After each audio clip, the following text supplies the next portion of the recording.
అటువంటి గురువులందరూ అశరీరులని, వీళ్ళంతా కూడా భ్రాంతి రైతులని చెప్పినప్పుడు, మరి అశరీరులైతే వీళ్ళందరూ కూడా శరీరం ఉంది కదా, మరి వీళ్ళు శరీరం ఉండి మాట్లాడుతున్నారా? మరి శరీరం ఉంటే ఉండబట్టే కదా వీళ్ళు కూడా తెల్లగుడ్డలు పంచి ఈ విధంగా ఈబిది పట్టులు పెట్టుకున్నారు. మరి శరీరం లేకపోతే ఎట్లా పెట్టుకున్నారు? మరి ఇంకా మనకి మామూలుగా మాట్లాడేటప్పుడు 4 శరీరాలు ఉన్నాయని చెప్తారు. స్థూల శరీరము, సూక్ష్మ శరీరము, కారణ శరీరము, మహాకారణ శరీరం. మరి 4 ఉన్నాయని చెప్తారు, మళ్ళీ అశరీరులు అని చెప్తారు. ఇది ఎట్లా అంటే, ఇంతకుముందు మనం చెప్పుకున్నట్లు ఏ అవస్థలో అది కరెక్ట్. ఇప్పుడు మనం జాగ్రత్త అవస్థలో ఉన్నాము, ఇక్కడ సభ పెట్టుకున్నాము, ఇంతమందితో మాట్లాడుతున్నాము, ఇది స్థూల శరీరం.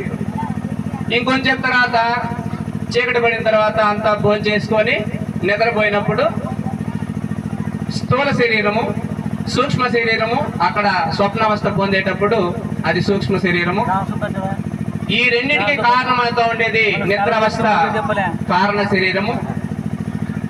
మహాకారణ శరీరం అంటే 84 లక్షల జీవరాశుల్లో ఏదైతే నేను నేను అంటూ ఉందో ఆ నేను పరమాత్మ స్వరూపంగా, ఆత్మస్వరూపంగా, సర్వంగా నిండుకొని చైతన్య స్వరూపంగా ఉండేది నేనే అని తెలుసుకున్నప్పుడు అది మహాకారణ శరీరము. ఇట్లా మనము ఏ అవస్థలో అది సత్యమే. మరి అశరీర పద్ధతి అని ఎప్పుడు మనకు తెలుస్తుంది అంటే, ఈ యొక్క ప్రపంచానికైతే ఏమి, జీవరాశులకైతే ఏమి, పంచభూతాలకైతే ఏమి, అంతకన్నా ముందు కూడా మనం విచారించుకుంటూ పోతే ఈ యొక్క సృష్టి అంతా కూడా ఎక్కడ ప్రారంభమైంది, ఏ విధంగా ఇది మొట్టమొదటి కలిగింది అని మనం విచారించుకుంటూ పోతే అక్కడ మనకి ఒకదానికొకటి మూలం వస్తూ వస్తూ చివరికి వెళ్ళేటప్పటికి మూలము లేనటువంటి స్థితిని మనకి గురువు తెలియజేస్తాడు. అక్కడ వరకు వెళ్ళినప్పుడు ఇదంతా కూడా, ఈ కనిపించే శరీరం అంతా కూడా మూలము లేనిది అని మనకి గురువు చెప్పినప్పుడు, అక్కడ దాకా మనం ప్రయాణం చేసినప్పుడు అక్కడ మనకి తెలుస్తుంది దీనికి మూలము లేదు కాబట్టి, దీనికి కలగడానికి ఇంకొక వస్తువు లేదు కాబట్టి ఇది లేదు అనేది మనకి స్పష్టంగా అప్పుడు తెలియబడి, అప్పుడు మనము అశరీర పద్ధతి అనేది మనకి తెలుస్తుంది. ఇంత విషయం అనేది మనకి పూర్తిగా అవగాహన కావాలంటే మనము గురువుల ద్వారా మనకి విచారించాల్సిన అవసరం చాలా ఉంది. దీనికి కృష్ణ ప్రభువులు గంధార్థం ఒకటి చెప్తాడు. అన్నము తిన్నను ఆకలి, తిన్నగ నీరుంబుదావ తృష్ణయు,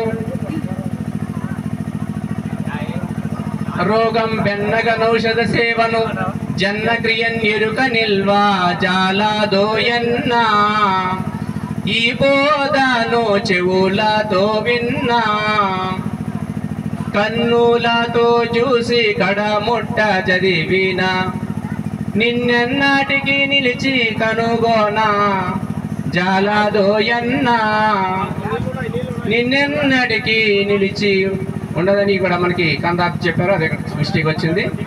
ఇట్లా మనము అన్నం తింటే మనకి ఒక అనుభవం ఉంది, ఆకలి తీరుతుంది, నీళ్లు తాగితే దప్పిక తీరుతుంది. అదేవిధంగా ఏదైనా రోగానికి మందు మనం తీసుకుంటే ఆ రోగం నయమైపోతుంది అనేది మనకు అనుభవంలో ఉంది.